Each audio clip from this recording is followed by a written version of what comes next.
ఈ విద్యారంగంలో అనేక సమస్యలు ఉన్నాయి, ఎవరం కాదనలేదు. ఈ సమాజంలో ఎన్ని సమస్యలు ఉంటాయో మన స్కూళ్ళల్లో, మన కాలేజీలలో, మన యూనివర్సిటీలో కూడా అన్ని ఉంటాయి.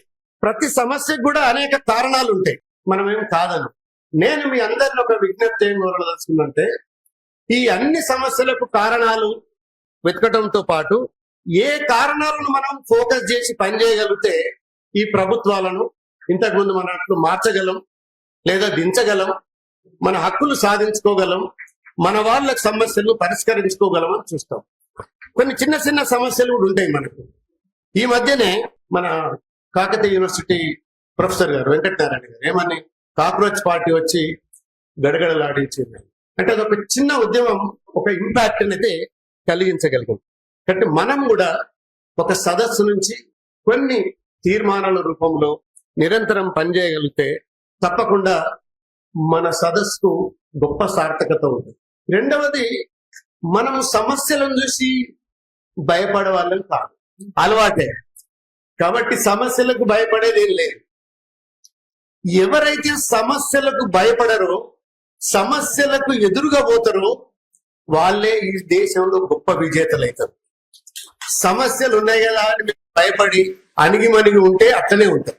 మేము సమస్యల్ని అర్థం చేసుకొని విశ్లేషణ చేసి వాటిని పరిష్కరించుకోవడానికి బయలుదేరినామంటే అనుకుంటే తప్పకుండా మనం అనుకున్నటువంటి లక్ష్యాల్ని, మనం ఎంచుకున్నటువంటి కారణాలని వెతుకొని ఈ రాష్ట్రాన్ని, ఈ ప్రభుత్వాలను, ఈ సమాజాన్ని మార్చడానికి మనవంతు కృషి మనం చేయగలం.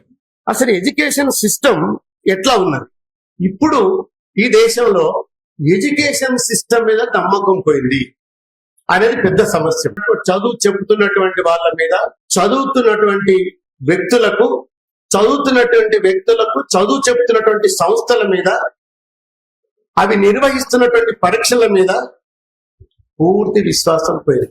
ఎందుకు పోయింది అని అంటే, మీ అందరికీ తెలుసు, నీట్ కండక్ట్ చేసినటువంటి మెడికల్ ఎగ్జామినేషన్ పేపర్ లీక్ అయినప్పుడు దేశమంతా పెద్ద స్ట్రగుల్స్ చేశారు. పిల్లలందరూ రోడ్ల మీదకి వచ్చారు, ఆత్మాహుతి చేసుకున్నారు. అమెరికా నుంచి కాక్రోచ్ పార్టీ కన్వీనర్ వచ్చి ఢిల్లీలో జంతర్ మంతర్ దగ్గర పెద్ద ప్రదర్శన చేశారు. డిమాండ్ ఏంటంటే ఆ మినిస్టర్ రిజైన్ చేయాలని.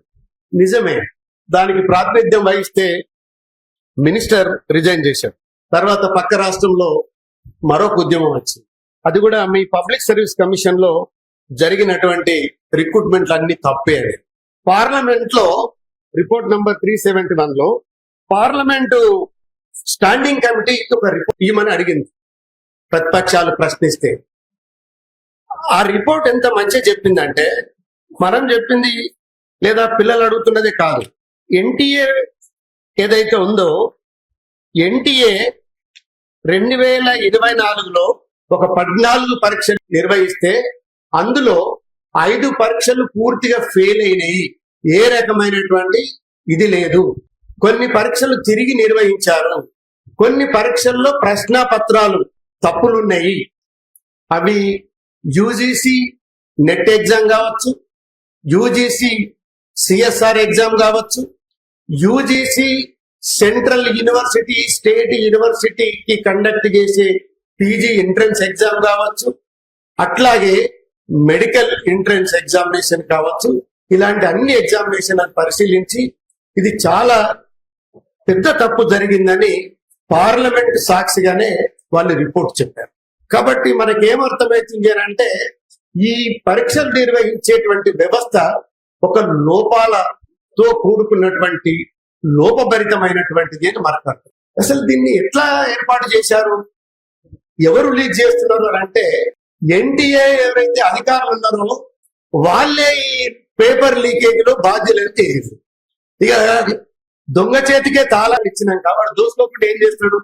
కాబట్టి ఈ దేశంలో దొంగలు అధికారంలో ఉన్నారు, వాళ్ళు దోచుకుంటూనే ఉన్నారు. లాస్ట్ ప్రశ్నాపత్రాలను కూడా దోచుకునేటువంటి పనిలో ఉన్నారు అని మనకు అర్థమైంది.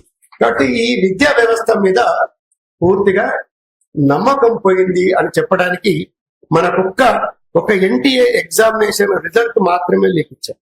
అంతేకాదు, ఇంకొక పెద్ద గొప్ప కుట్ర జరుగుతున్నది. ఏం కుట్ర జరుగుతుందంటే అసలు ఈ దేశంలో ఎడ్యుకేషన్ సిస్టమ్ అంతా కూడా మార్చాలి. ఎంత మార్చాలి అని అంటే మనం ఎవరు దాంట్లోకి పోనంత దూరం మార్చాలి. అది ఎట్లా చెప్తారు సార్? అసలు ఎడ్యుకేషన్ సిస్టమ్ అంటే చాలా డెమోక్రటైజేషన్ చేస్తామని అనుకుంటున్నారు. ఎడ్యుకేషన్ సిస్టమ్ అంటే ఎన్ఈపి ఫస్ట్ పేజ్ లో ఏం చెప్తుందంటే NEP is for basic things, access, affordability, equality, affordability, quality అనేటువంటి ఈ సూత్రాల మీద మేము ఏర్పాటు చేసినాం. Education is a public good, not a private అని చెప్పారు. కానీ ఇప్పుడు జరుగుతున్నటువంటి ప్రయాణం ఏం చెప్తున్నది అని అంటే ఎన్ఈపి 2020లో ప్రకటించి పాలసీ వచ్చినప్పటికి కూడా ఇప్పటికీ దానికి ఒక చట్టం లేదు. దేశంలో ఏ చట్టం లేకుండా రూల్ అయి ఈ సమాజాన్ని ఎట్లా డిక్టేట్ చేస్తుందో మనకు అర్థమవుతుంది. పార్లమెంట్ లో అది ప్రవేశపెడితే ప్రతిపక్షాలంతా ఒక పెద్ద చర్చలు లేవనెత్తారు. ఏమని? అసలు ఏంటి ఎన్ఈపి? ఎన్ఈపి ఏం చేయగలుగుతున్నది అంటే ఎన్ఈపి అనే ఏదైతే ఉందో అది పూర్తిగా సెంట్రలైజేషన్ చేస్తుంది. ఎన్ఈపి ఏం చేస్తుంది అంటే వికసిత్ భారత్ శిక్ష అధిష్టానం. అయితే పార్లమెంట్ లో సభ్యులంతా లేచి ఏ కాసేలాయ్ అసలు మాకు ప్రొనౌన్సియేషన్ రాదు, ఇది హిందీ సంస్కృత, ఆ రాజ్యాంగంలో ఉన్నటువంటి ఆర్టికల్ ప్రకారం మీరు సింపుల్ గా అందరికీ ఆమోదయోగ్యంగా అర్థమయ్యే భాషలో చట్టం పెట్టాలని ఉంది కదా, దానికి భిన్నంగా మీరు ఈ చట్టం ఎట్లా పెడుతున్నారు, ఇది వద్దే వద్దు అని అన్నారు. ఈ చట్టంలో ఎంత కేంద్రీకరణ చేశారంటే ఈ రాష్ట్రంలో యూనివర్సిటీలు పెట్టాలంటే కేంద్రమే పర్మిషన్ చేయాలి, ఈ రాష్ట్రంలో డిగ్రీ కాలేజీ పెట్టాలంటే కేంద్రమే పర్మిషన్ చేయాలి, ఈ రాష్ట్రంలో కొత్త కోర్సులు పెట్టాలంటే కేంద్రమే పర్మిషన్ చేయాలి.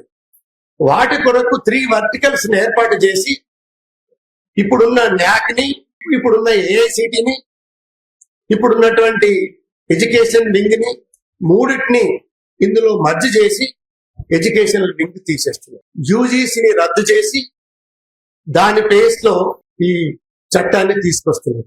యూనివర్సిటీ గ్రాంట్స్ కమిషన్ ఇప్పటి వరకు బాగానే ఉంది.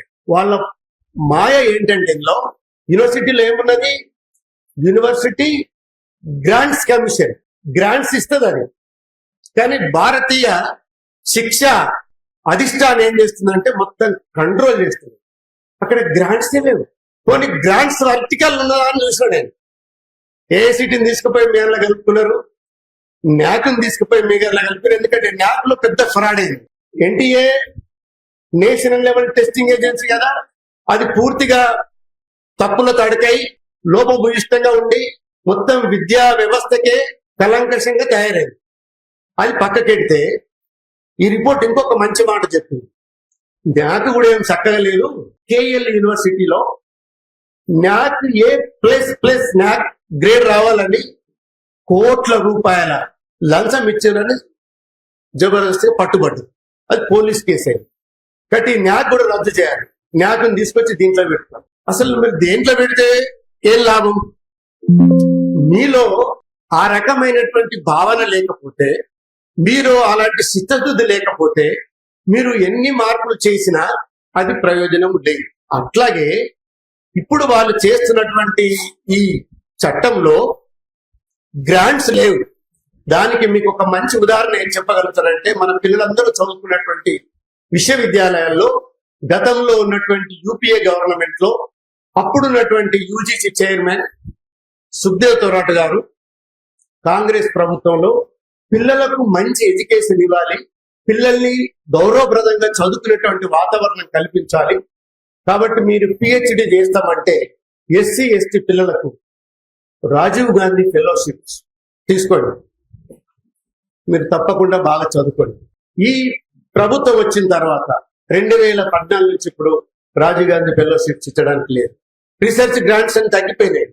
యూజీసీలో గ్రాంట్స్ లేవు. ఇప్పుడు యూజీసీని తీసేసి వీళ్ళు కొత్త కౌన్సిల్ తీసుకొచ్చి ఇది చేస్తారు.